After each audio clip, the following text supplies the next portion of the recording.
खुदा उनसे शेयर करते हैं।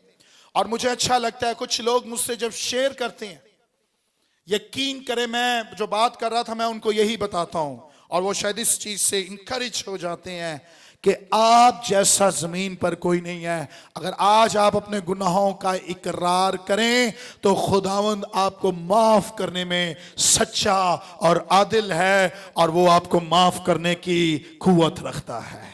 हालेलुया। मेरी टीम में जो लोग आपको मेरे साथ नजर आते हैं, मैं भी ऐसा था, यकीन करें। लेकिन जिस रोज खुदावंद ने छुआ, उस रोज से आज तक हम खुदावंद में बढ़ते जा रहे हैं, बढ़ते जा रहे हैं और कम नहीं हो रहे। हालेलुया। तो अगर खुदावंद उठाता है तो हमें भी एक दूसरे को उठाना है। आमीन।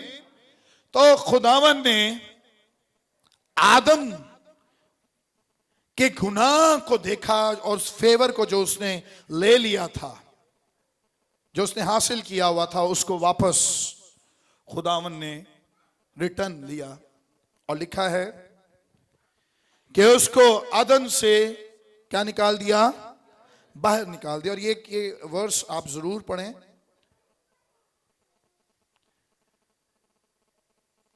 अब कहीं ऐसा ना हो कि वो अपना हाथ बढ़ाए और हयात के दरख्त से कुछ लेकर खाए और हमेशा जीता रहे। हमेशा क्या करता रहे, जीता रहे। किसी ने कल मुझसे सवाल किया कि ये क्यों वर्ड्स लिखी गई है कि हमेशा जीता रहे? क्या खुदा नहीं चाहता कि हमेशा जीते ना रहें? क्यों खुदावन ने ये जिंदगी फिर नहीं दी? तो मैं उसको बता रहा था, इससे पहले कि आदम जमीन पर आता, आसमान पर पहले ही से प्लानिंग हो चुकी थी यीशु नासरी के आने की। आमीन। यीशु नासरी के ये जिंदगी का फेवर आदम से छीन लिया गया। आदम इस फेवर से खाली हो गया और मौत इतने जोरों से आदम और सारे आदमों के ऊपर छा गई कि किसी को जिंदगी की उम्मीद ना थी। और अगर वो जिंदगी लेने आते, जिंदगी के दरख्त के पास आते, तो उस जिंदगी के दरख्त से पहले ही उनको फरिश्ते मिलते जिनके हाथों में तलवारें थी, 16 जन तलवारें। और वो देख कर डर जाते, नो, हम कैसे अंदर जाएं? ये तो ऐसी बाउंड्री बन चुकी है कि हम अंदर एंटर नहीं हो सकते। और आज भी शायद आप कुछ लोग सुने, सोच रहे हैं कि हम अंदर नहीं जा सकते। लेकिन मैं बताना चाहता हूं जो YouTube में देख रहे हैं और जो आप सब हैं, कि आपके लिए और मेरे लिए जिंदगी का दरख्त जो अदन के अंदर मौजूद था, जिसमें हम दाखिल होना चाहते थे, वो खुद चलकर हमारे पास जिंदगी देने आ गया है, और उसका नाम यीशु नासरी है। Hallelujah, hallelujah. अब हुआ क्या आप सीखना चाहते हैं? आए मेरे साथ इफ्सियों का खत निकालें, 2 बाब,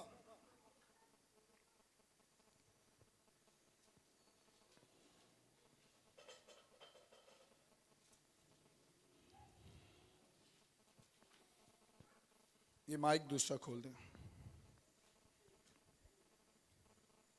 मैं जल्दी से इसको खत्म करना चाहता हूं।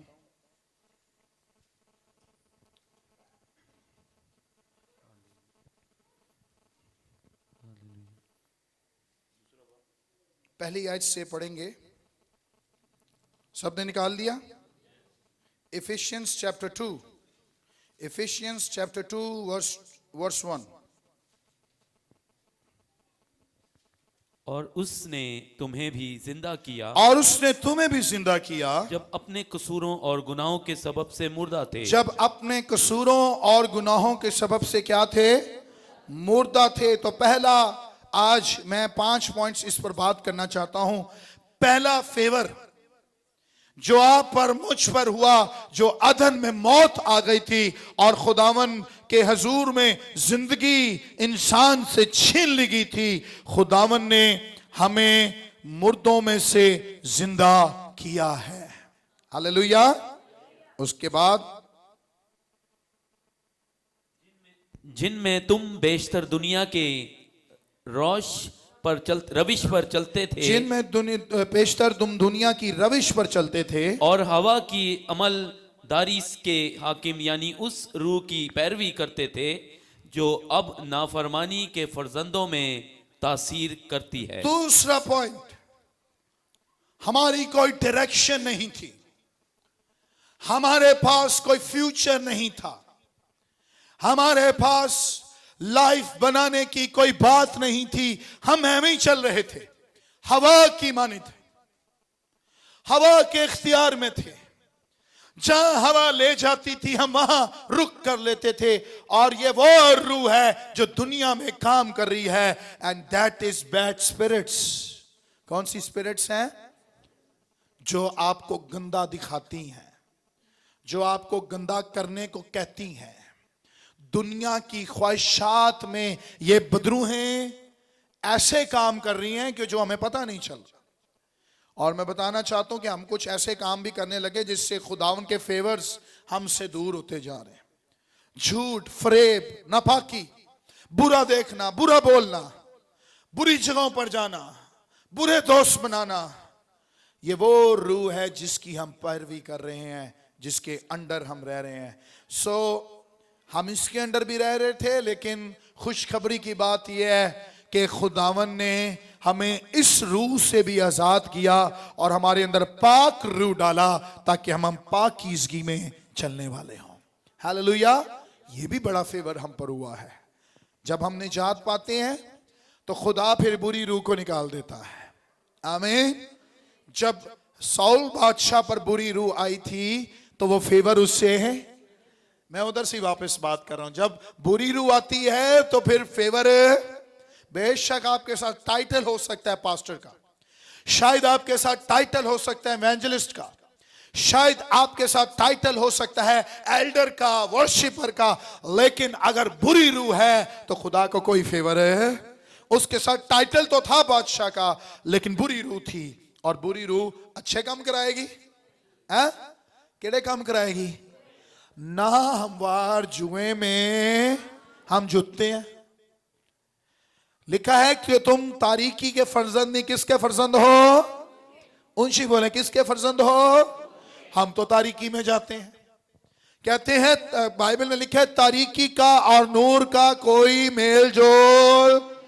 आसी ते उन्हां दी चीज़ां भी खा लेने, शरीक हो जाने, आसी दे सब कुछ कर रहे हैं। हम खुदा के प्याले से भी पीना चाहते हैं और शैतान के प्याले से भी। एक ही चश्मे से दो किस्म के पानी नहीं निकलते, एक ही किस्म का पानी है।